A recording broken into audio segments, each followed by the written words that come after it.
في عشيت شمبرا سبوتا ساكي ساي سانتريدورا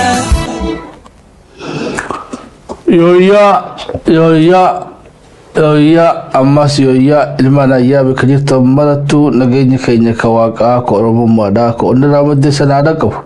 ورسا لي بره في اللي أكب نوبلتن ورسا لي في اللي أكب أولتن سنين جنة سلام الله عليكم ورحمة الله وبركاته الشبار كفور نورو هريبو قريب ورادفو welcome to Shabbo Media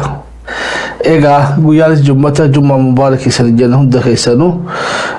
جمعة مبارك صلوا على النبي اللهم صل وسلم وبارك عليه اللهم صل على محمد وآل محمد كما صليت على إبراهيم وعلى آل إبراهيم وبارك على محمد وعلى آل محمد كما باركت على إبراهيم وعلى آل إبراهيم في العالمين إنك أنت الحميد المجيد أكل يجون أكم akka afaan oromtichatti jechu waaqa akka abrahaam eebbifteetti ergamaa keenyallee nu eebbisi akka maatii abrahaam milkeessiteetti maatii ergamaa keenya waahillan isaatti hordoftoota isaa ilaa hamma guyyaa maayyitti nu eebbisi guyyaa murtii sanillee naatooteetiin nu dabaalii jechu walii gallaayyo afaan keenyattis ni bareedaa jechu guyyaa salawaanni beetee ibraahimiyyaan كلام نجان وقبضا إلى ديبيداك السلام الله عليكم ورحمة الله وبركاته الشمر كفونة نورو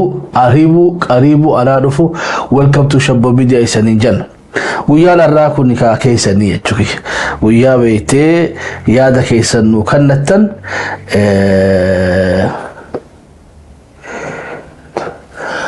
ولقال لواكم ويا بيتي يادا كيسانو كنتني بكرة نوتيغوتني بكدو غورنو سريسيتني يو يسمو فتشيف نلنو بتشيفتني سنجنو يجوي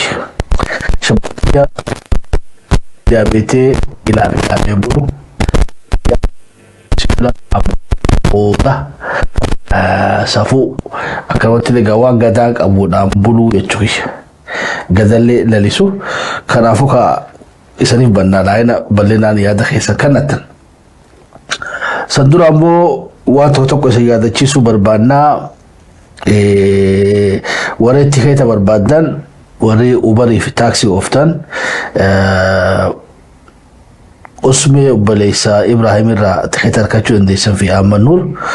أكرمت اللي وري بيتي خرادا عندنا وجدتاني اللي بيفتور أركاتشو انديساني أكرمت اللي دكانا دكان فالمتو راي لكاتشو انديساني في دكان فتيحة دا لقوف سانيتي في إدولي يرتون داو أما سيرب بنجي إلى ديبليتي سليمة تاسنا جمعة مبارك جمعة دان ساوند كيسانو بغا واق أراس ناتو إساتين الجمعة إساتي ولي ندى تشاسف غالان نسا حبايتو تكيتك أمرامو كامباني بيتي هوستي غوتو أتشغو باتي iddoo qaali jira sanumaratti yoo tap gootan amma click gootan amma lakkoofsumachana qaame yoo bilbiltan information sarkachuu dandeessan tikeeta online irraa bitattanii jechuudha maybe postara shabboon nacira qaayee jidduutti san haadachiisu ka ila deebiidhaan amma jala bultii jirra oggaa sharafaa keenya kabajuudhaaf akka nu hirmaattan abdii guddaa isanirraa qabnaa jechuudha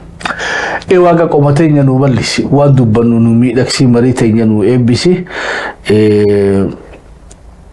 marii teenya nu eebbisi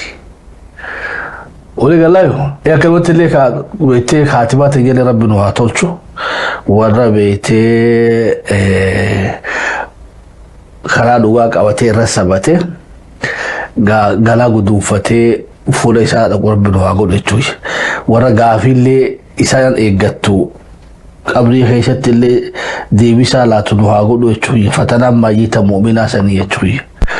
transition gara beektee transitii akhiraatti seeruudhaaf aalmul barzakh fatanaan guddoon sanii jechuudha achi dabarraan taaftee isaa insha Allah abdii irraa qabnu waaqarra ilmaan ayyaa gamna nu haa godhu malee gamna nu haa godhu gamna beektee وان أيوب أبو بكر جلك أبي سوى رجل ما قالوا هقولوا إتو نوتيس أكشبوا ميديتي في ميديا اللي براهن داو بكذا وني ركنتي كراخشتي من سريدا برساج نتوني خليس أرسانا ما فتي ساتو تيجوش دقيقة خدان ميديا تدبري تفهم قديش أفريقيا ده تشوي by the way وليتك إذا جاد تشوف بربان خيسا afaan dura beeytee impaara Itoophiyaa keessatti afaan jalqaba afaan miidiyaadhaa akka afaan Oromoo taatanii beeytanii jechuudha. Waan nama ajaa'ibsiisu jechuudha. Afaan Amaaraa dura afaan qilleensarra bahee afaan Oromoodhaati jechuudha. Warra Xaaliyaaniitu akkasitti afaan Oromootiin dabarsaa ture Haayile Sillaaseen dhufee cufee jechuudha. Gaa inni deebi'uuf cufuun booda almost amata خلشم بودا أمتا خلجا بودا غا أيو أبو بكر فان شيخ محمد رشاد فان شانتو شبيسا يونس عبد الله عرسي قال إرتي يجبدون توني بيا راياتي غا ترادوراتي أفان كيني حق اللي سر أبو إسان اللي سلامدا نوبلي سومسيتي جوي أيوب أبو بكر كا أشيت اللي ربي سودان دجالة ديمو ترني أشوكي أشيت اللي جالة ديماني أتيك عبد الله أرسيتيس نجيساني يوندو غرو بعدين أيوب أبو بكر يساركو بساني تدو أشوي بساسا سويدين توكو تيرغاني مقدشو خيست إسام بشان داهو بشان كيستي درباني لإمسانية أشوكي أيوب أبو بكر soga gara media do fuda foromo tu kapso laftu gagese tri Abubakar Musa da radon harar gaega khay maqdisho boda dilki titate mas Ethiopia beyti afal oromo da media rabbasu da akasiti ga radon ni harar sena guddo qaba tri abdi qope jira mamma qope jira Abubakar Musa da jira Abubakar Musa ga أتدرتوا الجيفمية تخيش ولي قال لبكم أتدرتوا الجيساني دربني ورابيسنو ياتي تخيش هامبا ورابيسا سن أولاني سوغا أورومون غير ميديا دفودا في إمالدي لا غوني تخيش خلاو غمنا نواغو تخيش غمنا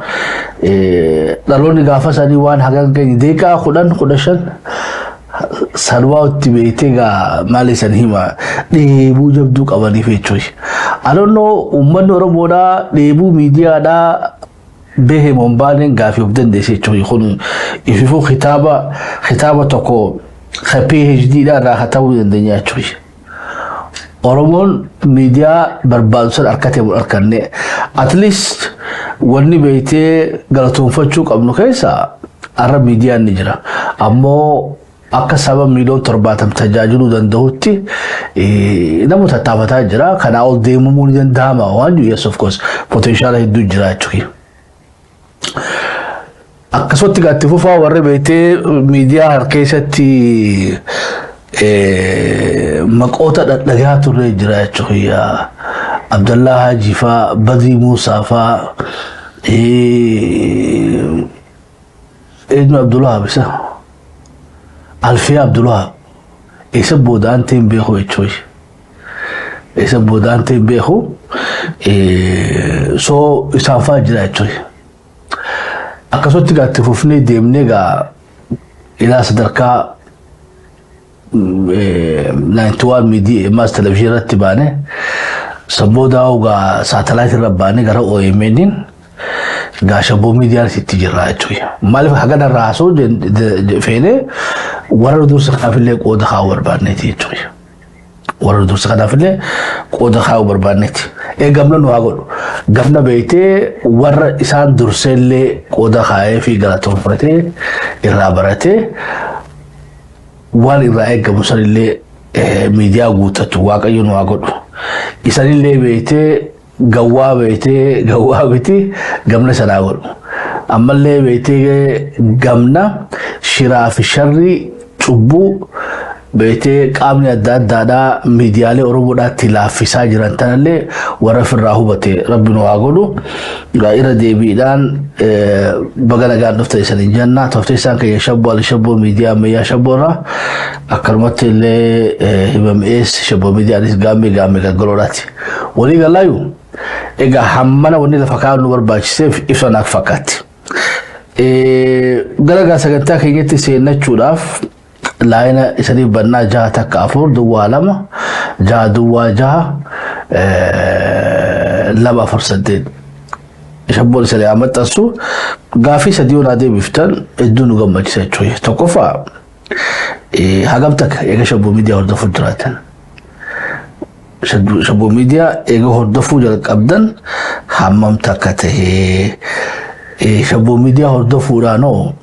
maal ayaa irraa hambifatan kosgaa miidiyaa hedduu jira wanni shabboo miidiyaa irraa beeytee idaadheettu baradheettu maaltu jira sadaffaagaa shabboo miidiyaa maaltu adda godha miidiyaa biraarra waan sadee kanatti yaadannoo kannitan afrafallee waan tolfachuu qabnullee nuti da'uu dandeessanii soo hagam takka eega shabboo miidiyaa hordofuu jalqabtan akka dhuunfaa keessatti jechuudha. Kanaafuu haluqeequs harka lamaa siban rakkoon qabu ni tolfanna jechuudha isa irraa barreeffadha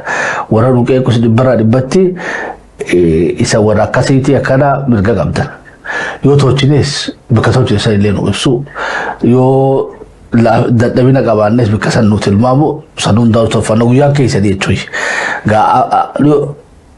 Yoo tana hedduu yaada uummataafillee karaan banne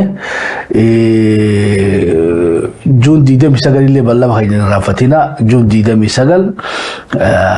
sa'a 2 waaree booda 25 Mount Alexander Road Flamington soddom takka postcodin community Flamington community centeritti ballamni keenya achin waa ta'u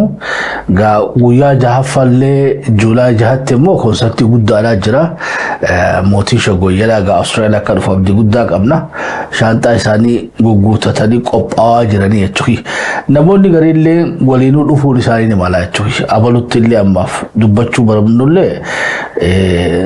biyyarraahuu konsertii kanaaf namni dhufuu jira. Kaanadaa fi Ameerikaa illee haga tokko dhagaa jira. Warreen ammas guyyaa shabboo miidiyaa ayyaana isaa sanatti argamuudhaaf I don't know